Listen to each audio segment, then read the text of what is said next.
favela é reduto de poetas, entre becos e vielas, poesia Deus dará. Oi, gente, aqui é a Letícia e tá começando o 4º episódio do podcast do CAPS Artes. No programa anterior, a gente deu um primeiro passo no entendimento de como o distrito do Grajaú se desenvolveu ao longo dos anos, vindo a ser um território tão particular e relevante. Nós utilizamos do olhar afetivo de algumas pessoas que falaram pra gente o que o Grajaú significa para elas. Hoje nós vamos dar mais um passo na construção dessa linha do tempo, só que dessa vez com um olhar mais voltado para educação e arte. O nosso episódio de hoje começou com um trecho da música Filhos da Favela, do Pagode da 27, que é um grupo de artistas muito legal do Grajaú. Quem não conhece, acessa aí as redes deles, que o trabalho deles é muito bom. É importante a gente entender o contexto social onde surgem determinados movimentos, para que fique claro como a educação e a arte são agentes transformadores e criadores de oportunidade. Não à toa, o extremo sul de São Paulo tem muitos coletivos, músicos, grafiteiros, não só o Pagode da 27, como um monte de gente produzindo arte e educação. E gente que pôde fazer do seu trabalho um meio de expressão e ter a sua vida modificada para melhor. E aqui a gente nem fala necessariamente de dinheiro, mas de uma expansão da consciência mesmo. É sempre a partir do momento em que a gente entende o que acontece ao nosso redor que nós temos ferramentas para se indignar e agir. Hoje, então, nós temos duas convidadas muito especiais que vão nos ajudar a introduzir a presença desses elementos de arte e educação no Grajaú, que são muito fortes nesse território e estarão permeando os temas das nossas próximas discussões com frequência. Ambas são professoras da rede pública e amigas muito queridas de todos nós do CAPS. O podcast do CAPS Artes convida você a conhecer um pouco mais do Grajaú pelas palavras da nossa amiga Carol, que foi entrevistada pela Bia Carvalho. Hoje a gente vai falar um pouquinho com a Ana Carolina Lucas. Ela é moradora do Grajaú desde quando nasceu. Atualmente, a Carol tem 3 filhos. É professora na rede pública, dando aula de língua portuguesa para o ensino fundamental 2 e o ensino médio. A Carol está no CAPS Artes há mais de 5 anos e foi uma das responsáveis pela criação da roda de educação e do cursinho preparatório para o Enem aqui do CAPS. Além disso, ela teve alguns de seus poemas publicados pelo selo Capsianos e faz parte também do ateliê de escrita. Oi, Carol, tudo bem? Oi, tudo. A primeira pergunta é: quais são as suas primeiras lembranças que se relacionam ao território do Grajaú? Nossa.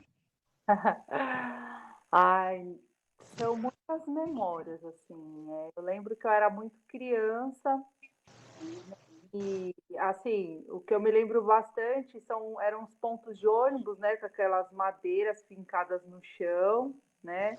Os ônibus, aquele branco e vermelho que circulava nas ruas. Era, por exemplo, a região ali da Belmira Marim era pouco comércio, assim, tinha, mas não do tamanho que é hoje, né? Até as avenidas, a organização da CET não tinha, o centro cultural não existia também, o que existia ali era um sacolão bem grande. Né? Ana, como era, né? Quais são as suas primeiras lembranças da Avenida Dona Belmira Marim, a famosa avenida que inicia ali a entrada do Grajaú? Bom, o que eu lembro é que antes ali não tinha, né, o trem, né? Então ali era um terrenão baldio, não tinha nada ali. Lembro também que era horrível, pior do que é hoje, o trânsito, porque era uma via só, né? E tanto para ir quanto para vir. Tinha pouquíssimos comércios ali, né? E eu lembro também que no começo existia um ônibus que levava o pessoal ali onde que agora é aquele Banco Bradesco, né? Tinha ali um ponto de ônibus e levava o pessoal até Jurubatuba. E era um ônibus gratuito, né? E assim, super perigoso, né? Porque tinha gente de todo tipo dentro do ônibus que acabava entrando de maneira gratuita, né? Depois, com a construção da linha do trem, ali era aberto, era tudo aberto. Então, a gente, para ir para o Parque das Árvores, voltar, a gente conseguia, mas tinha que tomar muito cuidado para atravessar a linha do trem. Então, são lembranças assim que, se a gente for parar para pensar, tá maravilhoso, né, do que era. Entendi. Como foi esse processo de inauguração do terminal, né? Do terminal Grajaú, para o pessoal? Sim. Olha, o que eu me lembro é que lá no terminal já se tentou fazer várias coisas. Antigamente colocaram-se as catracas para você pagava antes de chegar na catraca e lá o terminal era livre. Aí depois tirou as catracas, né? O terminal Grajaú em si, eu lembro dessa construção dele, né? Das linhas, muitas linhas foram desativadas para que a gente fosse direto para o terminal Grajaú, que ele virou um ponto de transferência, né, para vários lugares. A construção do terminal em si, eu percebo que assim, melhorou, né, mas a gente ainda não tem aquela organização, né? Onde você morou na sua infância, ali no Grajaú? Em que lugar, mais ou menos? Eu morei no Jardim São Bernardo. Jardim São Bernardo. Só que todos os finais de semana, todos era sexta, sábado e domingo, eu ia para casa da minha avó, que vou até hoje, na verdade, que é ali próximo do Hospital Grajaú. Assim, as pessoas ainda continuam muito carentes, as pessoas ainda continuam muito necessitadas, né, de uma moradia, né, projetos de habitação, projetos de inclusão social mesmo, né? Mas essa questão, por exemplo, do que existe é o centro cultural dentro do Grajaú apenas, mas assim, se a gente for levar em consideração Jardim Eliana, Cocaia, Gaivotas, né, Xangri-Lá, que faz parte do Grajaú, ainda é uma população muito esquecida, porque para lá a gente não vê nenhuma infraestrutura de saneamento básico, investimento em cultura. O que eu percebo é que também o Grajaú é um território bem grande.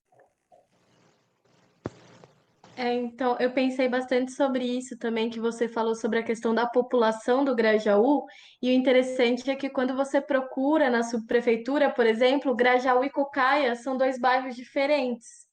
Só que não são, né? Tipo, Não, então, se você somar a população do Grajaú e do Cocaia, que é a mesma coisa, que é tudo Grajaú na real, você tem a periferia com a maior população, né? O bairro mais populoso de São Paulo.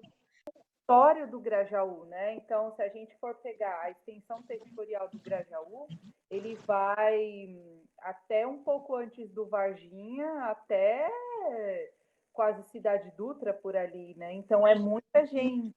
A gente percebe o aumento também na população, né, desses bairros. A gente que está em sala de aula, a gente percebe bastante. A terceira pergunta é o que você acha que o Grajaú representa para os moradores em termos de cultura, de arte e de educação? O Grajaú, ele representa para mim um estado de segurança, né? Uma localidade, na verdade, aonde eu tenho as minhas raízes, né? Então o Grajaú representa muito para mim, muito. É assim, você sai do Grajaú, mas o Grajaú não sai de você, né? E pelo tipo de pessoas que existem no Grajaú, lógico que a gente não está falando de todo mundo, mas uma grande maioria bastante engajada assim, em projetos culturais.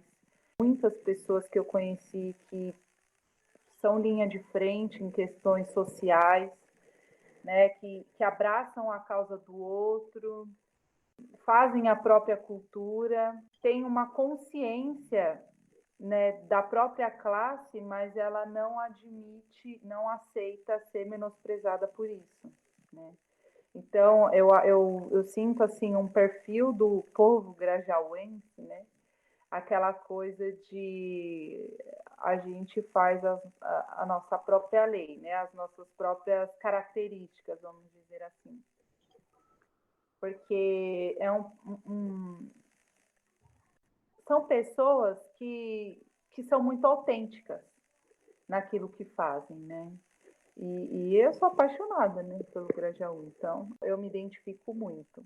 Ela, como educadora na escola, ela sente isso nos jovens, a questão de pertencimento do território. Eu também sou educadora, né, da educação infantil, e eu aprendi também com pessoas do CAPS de entender a nossa identidade partindo do nosso território, conhecendo a nossa cultura local. O nosso sistema de ensino ele é um sistema muito engessado, né? Então, principalmente na parte de fundamental e médio, a gente não tem muita liberdade para trabalhar essa questão do pertencimento do território. Então, é cobrado muito da gente habilidades, né, competências, voltados muito assim para essa questão conteudista, né? Embora o próprio Estado traga um currículo para a gente que aborda essas questões de pertencimento, né, do emotivo e tudo mais, mas quando chegam os materiais, a gente percebe que são materiais muito conteudistas. E isso acaba, de alguma forma, anulando esse sentimento de pertencimento para ser trabalhado em sala de aula. Tem essa metodologia de querer alcançar um objetivo colocando todos na mesma forma. Então, o melhor aluno é aquele que tira sempre 10 em tudo, né? Nessa questão de conteúdo. E enquanto a gente não conseguir quebrar com esses padrões dentro da escola e não devolver aos alunos a capacidade de se sentir livre dentro do próprio território e se reconhecer enquanto pessoa naquele lugar, eu acho que isso a gente ainda vai ter muito trabalho em relação. Mas dentro da escola, do território, né, que eu trabalho ali, né, no Grajaú, eu consigo perceber que muitos trazem sempre uma notícia do bairro, alguma questão do bairro. Às vezes eu levo coisas também que acontecem no CAPS Artes. Então, alguns se interessam para ir, se interessam por publicar poesias, por fazer música, né?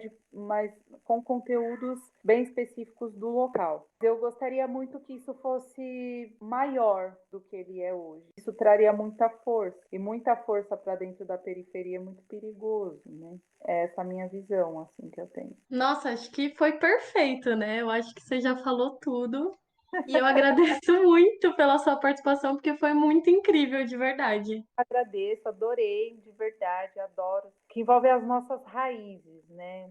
E nada melhor do que a gente saber que o lugar onde a gente mora é um lugar abençoado, né? Não tá do jeito que a gente quer, mas é um lugar abençoado, né? Isso é importante. Como moradora do Grajaú, eu, Andréia Lobo, me sinto muito bem representada pela Carol. Percebemos na fala dela que, mesmo diante das ausências que a nossa periferia e muitas outras apresenta, a civilidade vai além do sentimento. Ela ultrapassa as barreiras, persistindo e resistindo, pois somos o povo que merece dignidade para viver e ser feliz. Acreditamos que no processo de mudança é sempre construído de forma coletiva e democrática. A gente sabe que as políticas públicas são inexistentes em muitos lugares e que muitos, como a Carol, não se contentou com a sua realidade, a realidade imposta. Ela é um grande exemplo para qualquer um de nós, que buscou transformações significativas, fez valer os seus direitos. Ainda que exista muito a ser melhorado e muitas coisas a serem implementadas, a luta é diária. Ela é uma enorme inspiração para qualquer um que olhe o mundo com vontade de mudança. A Carol também é poeta e irá agora nos presentear com um texto de sua autoria. Vamos ouvi-la?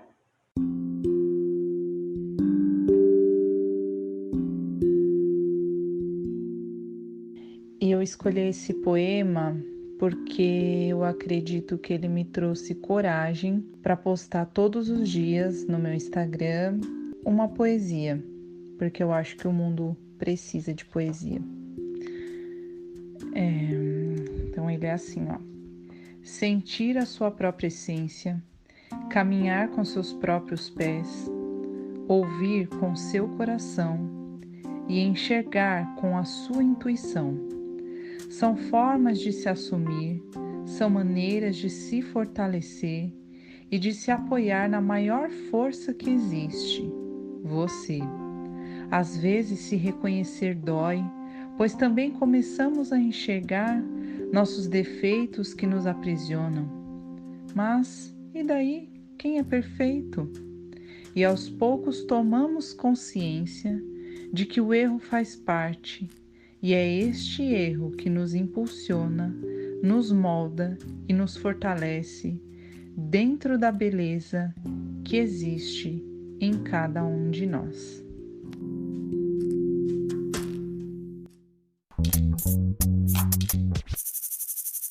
Nossa segunda convidada nos presenteou com uma entrevista maravilhosa. Vamos então assumir esse lugar de escuta e refletirmos juntos? Olá, meu nome é Fátima Queiroz. Sou professora, trabalhei na rede pública estadual e municipal por 27 anos. Fiz magistério na cidade de Sabinópolis, em Minas Gerais. Estudei letras na Unisa e estudos afros brasileiros na UFSCar, em São Carlos. Há mais ou menos 5 anos participo das rodas de conhecimento do CAPS Artes e atualmente sou uma das mediadoras do ateliê de escrita. Me perguntaram se sou poeta. Eu pensei, poeta é uma pessoa que cria poesia, que expressa suas emoções e sentimentos e sensações. Sim, eu sou poeta. Eu gostaria que você começasse falando para a gente um pouquinho das suas experiências aqui no Grajaú. Eu conheci o Grajaú visitando amigos, visitando parentes que moravam na região. Sempre me questionei e achei muito interessante o tanto de gente que morava nesse lugar. Quando a gente olha realmente o que é o significado de território, então é o lugar onde a gente mora, é o lugar onde tem uma organização. E se tem organização, tem um poder público que cuida daquilo ali. Então, ali a gente vendo como o território sendo um lugar onde a gente mora, onde o poder público cuida, onde existe um poder, mesmo dentro da casa da gente, por exemplo, a gente tem os pais da gente que queria alguma coisa, eles vinham com a frase, aqui dentro da minha casa é o meu território, aqui eu que mando. Enquanto estiver embaixo do meu teto, vai fazer o que eu quero. Então, território é esse lugar onde a gente vive, onde a gente tem um poder que rodeia a gente e onde a gente convive com as pessoas. Então, eu conheci o Grajaú a partir de convivências com parentes, com amigos e dentro de escolas que eu trabalhei em toda a região. E aí, dentro das escolas, com certeza, aí a gente via o território com toda a sua amplitude. Muitas vezes a gente chamava os pais para conversar sobre os filhos, os pais raramente apareciam, principalmente numa escola que eu trabalhei, né? Nessa aí me chamou muita atenção, que era dentro mesmo de uma favela de Moraes Prado. Uma escola de Moraes Prado, uma escola que só tinha uma rua para entrar. Então, dentro dessa rua, você entrava ou saía. De vez em quando, naquela época, aos 10, 15 anos, tinha um tal de toque de recolher. A gente ficava lá dentro, a gente falava qual é a hora que a gente vai embora. E ali a gente via tudo que a nossa população mais carente da região do Grajaú precisava. Porque ali até para conversar com os pais, que era uma coisa que tem que ter, o diálogo é imprescindível em qualquer lugar, principalmente numa escola onde você aprende junto. Então, ali a gente não conseguia, porque os pais eles trabalhavam lá no centro da cidade, a gente sabe que daqui do Grajaú até lá no centro são quase 30 quilômetros. Isso é de uma cidade a outra, do interior onde eu moro. Então, os pais praticamente quase não iam. E isso a gente prejudicava a gente muitas vezes em atividades que a gente precisava fazer. Mas a gente vê que é uma estrutura, uma falta de estrutura que a gente tinha e ainda tem até hoje. Eu gostaria também nós gostaríamos de saber Na sua opinião, né, você falando dessa questão de infraestrutura, de educação, cultura, o que você acredita que realmente foi relevante, alguma lembrança, algum fato histórico, né, que você vivenciou, que você acredita que foi muito importante para a sociedade ali do Grajaú e também o seu entorno? Bom, falando de infraestrutura, aqui antigamente nós tínhamos um trem que vinha que esse do Grajaú, ele tinha uma extensão até que o Terminal Varginha. Isso ajudava muito bem, porque desse contexto da gente precisar chegar mais rápido em casa, isso diminuía as distâncias.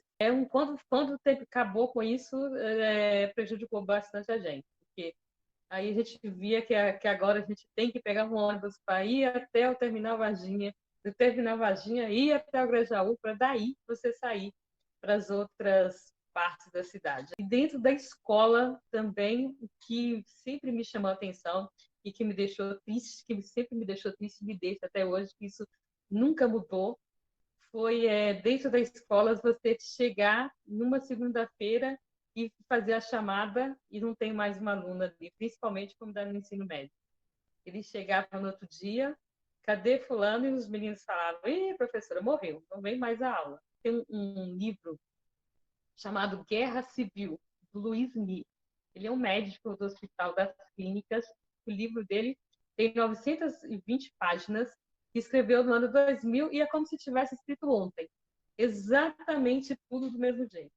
E onde ele fala que naquele ano eles colocaram 2.000 cruzes no Congresso Nacional, que era o número de gente que eles tinham atendido no Hospital das Clínicas, de trauma, de gente mortas principalmente nas periferias. E nada foi falado sobre isso. Ele tem uma definição que ele fala do Brasil, por que isso acontece. Aí ele fala que o Brasil é uma criação colonial recente, com tudo isso que possa representar diferença conflitiva. É uma memória histórica trágica. Começa com o genocídio dos índios, evoluímos para o massacre, exploração escravocrata, ascendendo ao republicanismo com segregação territorial e econômica. E alcançamos ao extremismo do apartheid étnico, com a modernidade, uma estrada de horrores. E nos tornamos incompatíveis, ou seja, uma diferença étnica e social que nos impediram, nos afastaram, negaram qualquer coexistência de população que estão lado a lado por séculos. E assim ele fala que é o começo do Brasil que a gente vive até hoje.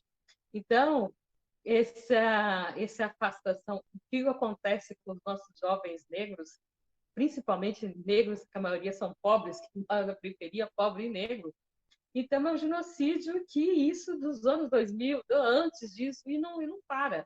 Cada ano só aumenta isso. E é uma estrada de horrores que realmente que a gente não consegue, com a pessoa do lado, a gente não consegue conviver. E é como se a gente estivesse anestesiado. Então, é o que acontece com a falta de estrutura, com a falta de tudo que a gente vê até hoje nesse país. Eu ouvi você falando do trem, né? Eu gostaria que você relembrasse como ele era, e eu sei que você conheceu algumas obras de um artista, né? Daqui da região. Conta pra gente. O trem ele vinha até aqui a estrutura era menor do que isso, não era tão bonitinho como é agora, mas ele que valia que a gente precisa chegar, e isso fazia muito bem. Então a estrutura era menos, mas a gente chegava. E quanto ao artista, ele se chama Alexandre Nigas e é um jovem como vítima dessa toda essa estrutura que a gente tem aqui, que eu acabei de falar. Ele morreu aos 21 anos na represa Billings. Então, o que se conta é que vítima de quando a gente... O triste da gente ter essa falta de estrutura é que eles vão matando a gente aos poucos. Então, quando você perde a esperança, quem fala muito nisso é o Não vou lembrar o nome dele agora. Ele fala que a gente precisa ter o verbo esperançar, que a gente tem mais esperança na vida. Então, quando a gente perde a esperança, aí a gente vai, muitas vezes se envolve com bebida, se envolve até em drogas, mas isso nem sabe o que aconteceu. Então, só sabe que um dia ele pegou e ele foi morto, e ele apareceu morto lá na represa do da Billings. E é um jovem negro de 21 anos, com toda a vida pela frente. As obras dele, ele era grafiteiro, ele morou aqui no Jardim Eliana, e daí ele começou a ir para o centro, e do centro conheceu o grafite, e ele espalhou o grafite dele na cidade inteira. Tem na Santa Efigênia, lá no Sesc, na entradinha do trem, é grafite dele. No Grajaú, nas escolas, ele estudou Eurípides, tem boa parte do grafite dele. Então, foi uma pessoa muito importante para essa região e que deixou um ensinamento, onde ele dizia que nós temos que esperar, nosso trabalho é a melhor coisa que nós temos, e que nós temos que, a partir do nosso trabalho, nós temos que tentar mudar a nossa realidade. Então, o que ele fazia? Ele falava que a arte, que não é com desgraça que a gente ia mudar o mundo, é com arte. Ele jogou a arte, ele se foi nos anos, acho que ele morreu em 2003, eu acho, mas a arte dele continua por aí. Qualquer lugar que você for, no Grajaú, região, e no centro, no Beco do Batman, tem obra dele, você vê escrito Migas, você sabe que é um jovem negro que morou no Grajaú e que tinha orgulho de morar nessa região e que tinha esperança de um mundo melhor e em algum momento se perdeu. Eu sei que a gente tem um povo muito unido aqui no Grajaú, né? Tem muitos coletivos que também apoiam essas pessoas, né, em suas dificuldades, tanto quanto baseado na arte, quanto na educação, todas as questões sociais que, infelizmente, a gente sofre ainda. Eu sei que a arte, ela é um meio, né? E eu gostaria de saber de você assim, o que o Grajaú ele representa para você, todas essas vivências que você teve de natureza, você poder falar que eu sei que você fez um curso para entender o nosso território, não só o Grajaú, mas todo esse território dos circuitos das águas. Conta para gente. Quando eu saí da escola, aí eu fiquei 6 meses aqui por aqui, eu já ia para o interior, para casa dos meus parentes, mas aí, com um tempinho aqui, fui nas subprefeituras ver os cursos que tinham para entender um pouquinho o território onde eu moro. E aí lá eu conheci a região do Circuito das Águas, é uma reserva que chama Capivari-Monos, que é uma reserva que compreende entre Macilac, Parelheiros e a região do Grajaú inteira. Então, essa reserva, então tem parque ecológico, o resto da Mata Atlântica ainda está.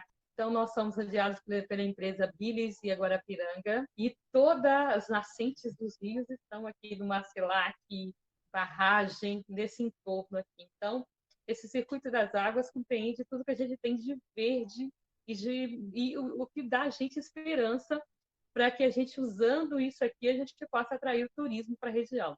Então, esse pessoal, então a Sebrae, ele está capacitando pequenas propriedades para que elas recebam turistas.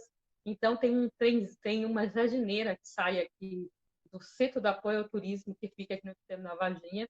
E essa jardineira, ela compreende essa região toda. Ela vai aí na Ilha do Cororé, mostra as coisas históricas que tem aí, depois passa por dentro, sai do Parelheiros, Macilac e mostra tudo que tem isso aqui. Essa jardineira é um passeio muito legal. Eu já fui umas 2, 3 vezes e vou mais vezes. Para cada vez que tem um itinerário diferente, eu vou para conhecer mesmo lugares. E passa perto de lugares de pessoas notórias, que aqui nós temos aqui na região, além do Nigas, além do Criolo, nós temos muitos outros artistas, tem o Mário, que tem o pessoal da Epativa, então a gente tem muita coisa aqui para a gente ver e de itinerário. E aí é uma coisa para a gente pensar, a gente juntar isso tudo para chamar o turista para vir para cá. É uma fonte nossa de renda, da gente conseguir juntar isso aqui. E já tem o pessoal fazendo isso, tem o pessoal do turismo, eles já estão organizando isso, e eu conversando com eles, e eles falando que tem mais. Aqui nós temos restaurantes da região que já ganharam prêmios em Parelheiros, de pessoas que têm com cultura diferente. Por exemplo, a graviola, que é uma fruta nativa daqui, que nasceu muito bem, o pessoal está fazendo sorvete, suco, que é uma delícia. Então, coisas que estão crescendo por aqui e que está gerando renda. Então, e nós temos aqui a Carolina Maria de Jesus. Então, esse que foi uma escritora que vendeu os mais livros no Brasil. É negra, morreu pobre pela falta dessa estrutura. Então, como já existe muito, em outros países tem coisas da nossa região que a gente pode chamar o turista, que a gente pode gerar agenda, renda, e que a gente pode, é uma esperança para a gente melhorar o nosso IDH. E lembrando que o IDH é o Índice de Desenvolvimento Humano, e nosso IDH é o pior de São Paulo, Macilac. De Parelheiros é o segundo pior e do Grajaú é o sétimo. Então, nós temos muito trabalho a fazer, então, e nós temos instrumentos para isso. Nós temos uma região que nos ajuda, mas como pressionar o poder público e ir para cima, porque é o que a gente tem. Se a gente não pressionar, ninguém faz nada pela gente. Verdade, Fátima.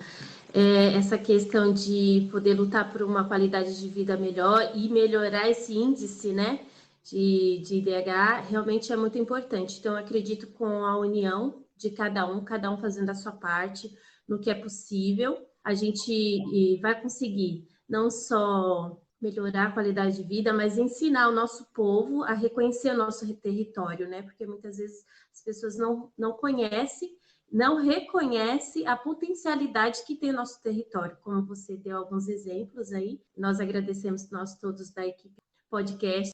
Bom, eu quero agradecer ao Capes Artes que nos dá essa oportunidade há 30 anos, então não é qualquer coisa. Tem 30 anos que está na região do Grajaú tentando formar e informar as pessoas justamente dessa capacidade que nós temos de correr atrás do que nós precisamos, e nós temos que fazer isso. Não tem outro caminho para nós. Aqui do Grajaú, então, e em torno, com esse IDH, a gente não tem. Então, nós temos um problemão na mão e nós temos que juntar nossas forças. Então, aqui a gente vê aqui o sarau da Cooperifa, daqui lá perto do Ângela, mas junta bastante pessoas e é um lugar de informar. Nós temos o Cazu, a gente sempre vai lá com a arte dele. Só lembrando aqui de algumas pessoas, porque nós temos inúmeras galerias aqui no Grajaú que a gente não sabe.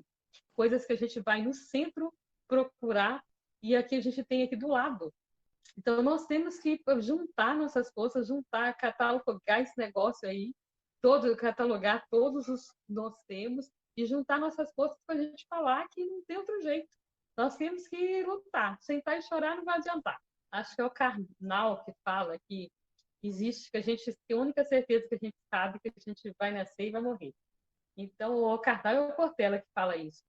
Então, e o que a gente vai fazer com esse caminho entre nascer e morrer é o que vai importar. Esse período que a gente tem que fazer o melhor possível, juntar com mais gente, somar com quem a gente puder, para a gente ter uma qualidade de vida melhor e deixar algum legado como o Nigas deixou.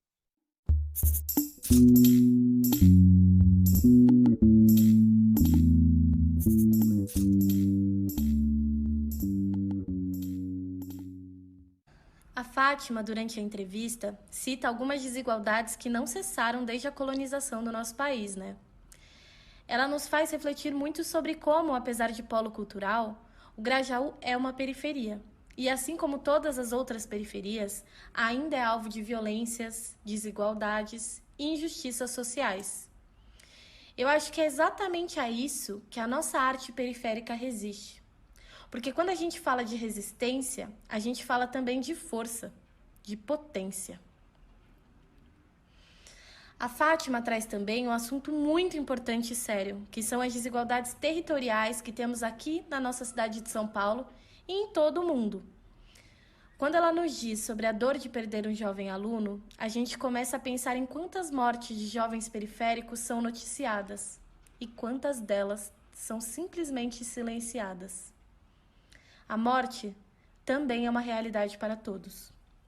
E no Brasil, quando se trata de homicídios, é principalmente uma realidade periférica. A gente encerra esse episódio com uma citação do patrono da nossa educação brasileira, Paulo Freire. É preciso ter esperança. Mas ter esperança do verbo esperançar.